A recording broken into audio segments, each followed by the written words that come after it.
Aggressive style of basketball, fearless approach to scheduling, trendy sports coats, and a bit of swagger. I first got to watch him coach in Boise against Kentucky in the 2018 NCAA tournament, where the same was true in that game. Stayed after it the whole game. Coach Oats' unconventional path, or if we listen today, we've had a number of small college coaches that have continued on. Started as a Division III assistant coach in his home state of Wisconsin. Spent 11 seasons as head coach and a math teacher at Romulus High School outside of Detroit. And the note that I have as well at Romulus, he sold Cheetos, Capri Sun juice pouches, and Pop-Tarts to students to raise money for the basketball program. Healthy diet there for young adolescents of America. He's now in his 10th season, or entering his 10th season as a Division I head football coach, using analytics to inform his approach to the game, and he shapes the future of the game, because we were talking in the hallway. He's had 4 of his assistant coaches move into head coaching roles in the last couple of years. He has 3 daughters. Nate and I once intersected at Disney World. It was in 2019. My family had said, let's go do that for Christmas. He had a couple of days, and lo and behold, you never know who you'll see at the Magic Kingdom. So with that introduction, Nate Oats, the head basketball coach from the University of Alabama.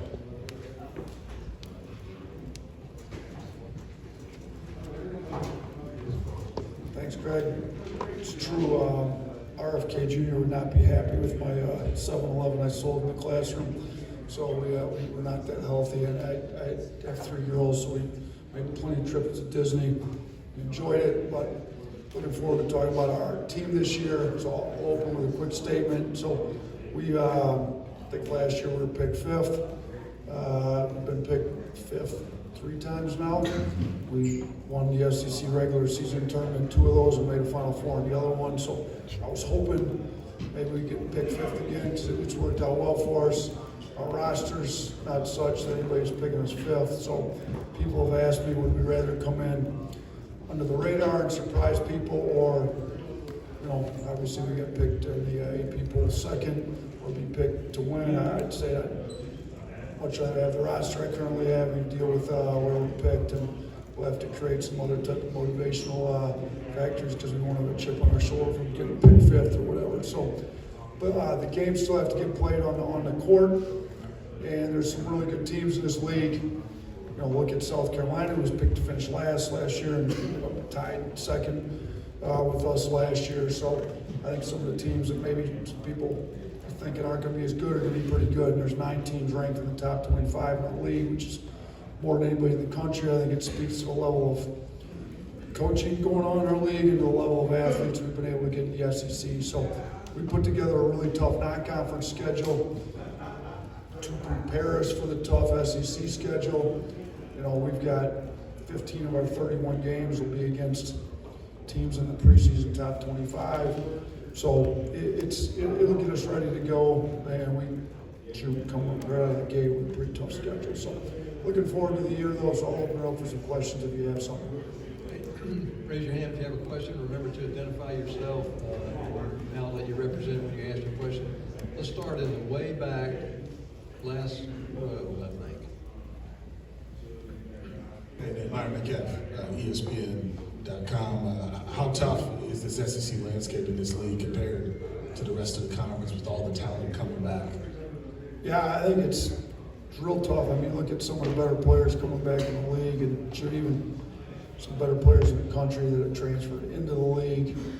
You know, I mean, people ask, you know, who do I think is going to be challenging the top? And I mean, obviously, you know, you can rattle off some of the ones that picked by the writers, but I'm sure there's teams that aren't ranked in the top 5 preseason that I think are going to be really tough out. So, you know, I think the league's gotten better and better since I've gotten into the league. It'll be year 6 now, which I can't believe it's been that long. But you know, there's no easy games, particularly road games in the SEC, and I'm you know, that's part of the reason I try to schedule so tough in the non-conference, to get us ready for SEC play. And I think we've done that again this year with our non-conference schedule as best we can. There's nothing like going into a place like Auburn. You're not going to replicate that. We are on the road at Purdue, which is going to be a tough place to play, but going into Auburn, Arkansas, Kentucky, Tennessee. I mean, there's some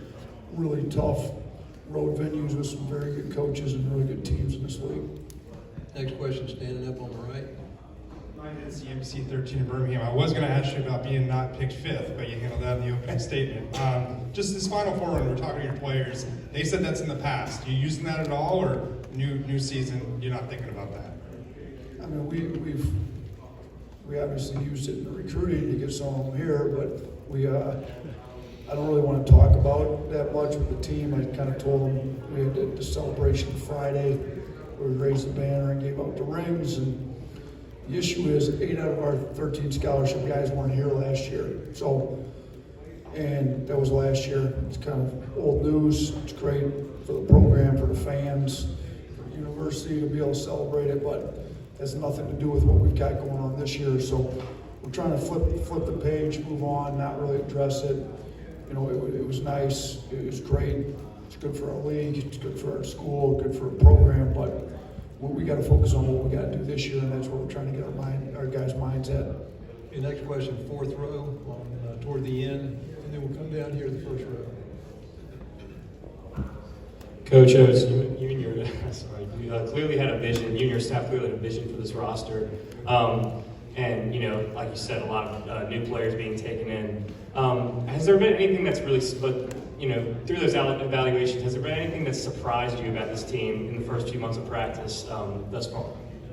You know what? I don't know if it'd be necessarily a surprise. I will say some of the freshmen have been maybe better than anticipated. You know, the first one kind of comes to mind is LeBaron Philon. He's been great, been really good on both sides of the ball. He's pushing our veteran guards, making them better every day in practice, and he's going to get, you know, minutes, some games significant minutes. So he's been good. Darian Reed, when he's been healthy, he's been really good. His IQ's really high. You know, he's going to contribute. He's smart. He's athletic. He's got great size.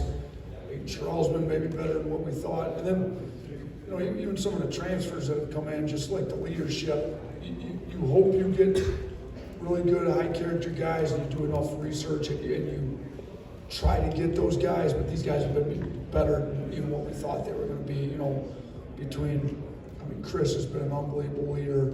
Houston's been great, like really good leader. Cliff's an unbelievable guy too, and I think Holloway just wants to get back to playing really good basketball. He's been really good too. So just the kind of the character and leadership of the new guys, and some of the young guys are maybe better than what we thought they were going to be here early. All right, question on the front right here, and then we'll come to the next one on the front row. Ben Roberts, Lexington Herald Leader. A lot of change in the SEC going into this season. What was your reaction to Cal's move from Kentucky to Arkansas? And then what kind of prompted you, before the search had even begun, but your name was out there, to kind of put out that statement saying, no, I'm staying here? Yeah, I mean, my reaction is Cal's one of the best coaches in the history of college basketball. And, you know, Arkansas is a program that's got some pride. You know, I can't speak for him as to why maybe move, but, you know, sometimes you want a fresh start. And I mean, sure, he's good. He's going to get talent. He's one of the best recruiters to ever coach in college basketball. And he's got talent. He's got a lot of talent there right away. So, you know, he's familiar with the league. He's a great recruiter. Arkansas got a good basketball tradition. He made the move, and then they kind of opened the job at Kentucky up. I had signed a contract at Alabama. We were in the process of putting a roster together. You know, there's a lot of speculation out there. You know, we just made the Final Four. I think that was maybe 2 days after. I think it was the Monday of the championship game. So I just thought it was appropriate that instead of everybody asking us and recruiting, it wasn't even like a job offer to happen. I didn't try to act like I'd been offered. That wasn't the case. We wanted to get our fan base, donors that maybe were contributing to collectives. We wanted to get the recruits. I just wanted to make sure everybody knew I was happy at Alabama. We're putting a roster together. We just had a great year, but we think we can be even a lot better next year. Like, let's focus in here. I've got 3 daughters. I'm very comfortable. I love it in Tuscaloosa. Just make sure everybody that needs to know knows I'm staying here. So that's kind of why we decided to put that statement out. Okay, question right here in the middle front. Hey, Nate, Bob with Arkansas Democrat is Packers are Go back, go. I was at the home opener, by the way. okay. I watched it on TV. You know, you guys have been good ever since you got there, but you're actually ranked higher than your football team, which is not probably happened a whole lot. I know Alabama's had a lot of good basketball, but what's it like being ranked higher than the football team? And the league's always been good for a lot of years, but never had 9 ranked in the preseason top 25, I don't believe. Does it feel better than it has been in the last few years? Yeah, I think the league's definitely better than it has, but obviously adding Texas and Oklahoma to the mix helps us out a lot. 2 very good programs. Texas top 25. I think the coaching in the league's gotten better. I think even before I got in this league, they made a concerted effort to raise the level of basketball here, and I think you're seeing that come to fruition with the level of coaches they've gotten in, with the level of programs they've gotten into, and the level of talent we've had. You look at the number of NBA draft picks and the athleticism. So, the league's good. It's got more teams in the top 25 than any other league in the country. You got to put together a roster to win in this league. We feel like we've done that. To address the football deal, I think somebody made that comment to me. A couple of years ago, we hit number 1 in the rankings, and maybe at the time football wasn't. I think it was the first time it ever happened.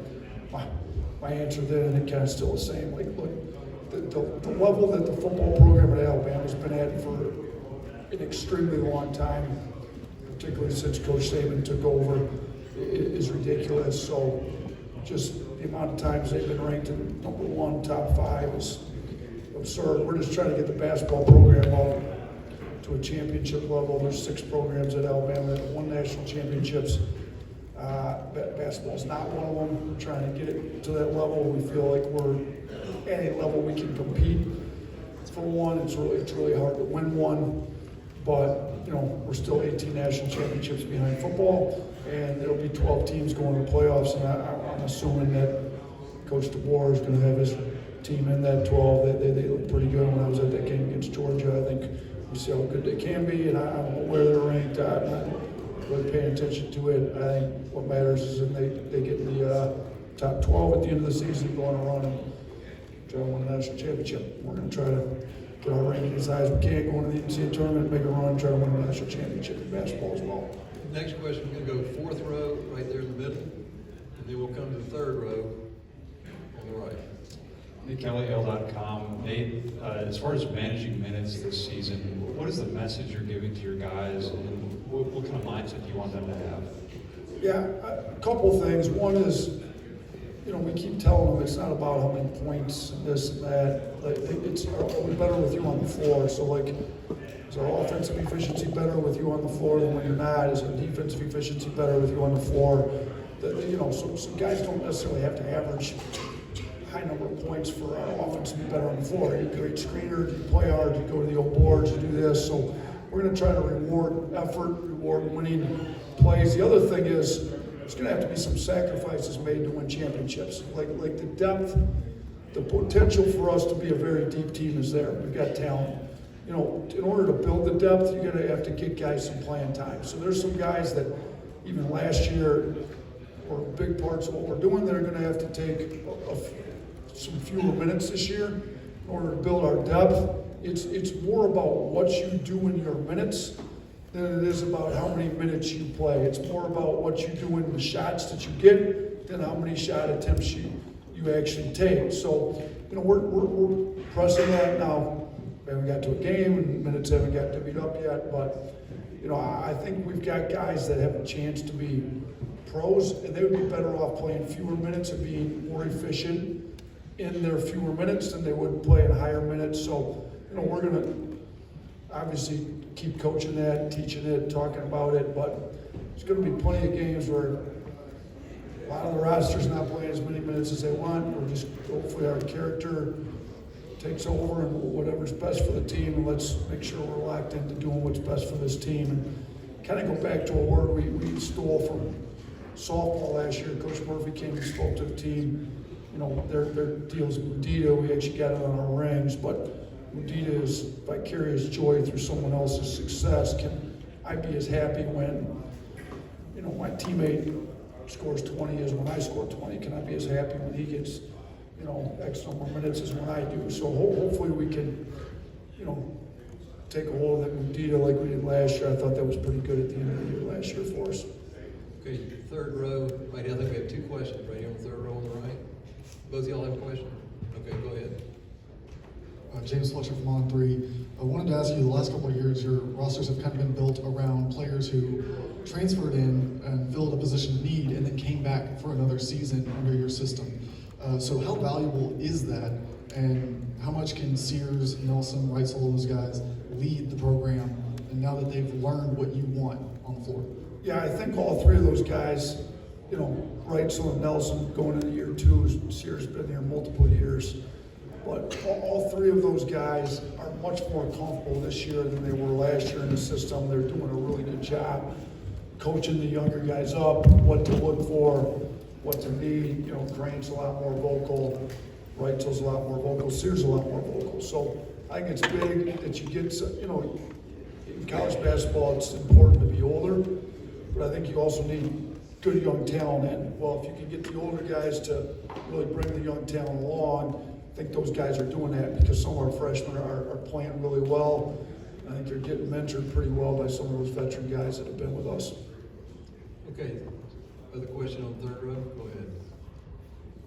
Theodore Fernandez, WVUN 23 News. You talked about the Georgia football game a minute ago.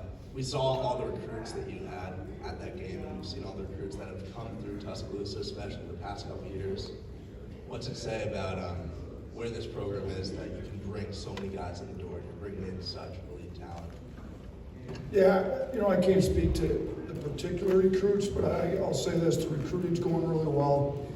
Winning helps that, obviously. Player development, we've done a really good job putting guys in the NBA. We've had 6 guys drafted, 3 lottery picks. Keon Ellis undrafted, but great chance to start for the Kings this year, started last year. So got 7 guys playing on NBA rosters with a lot more in the G League.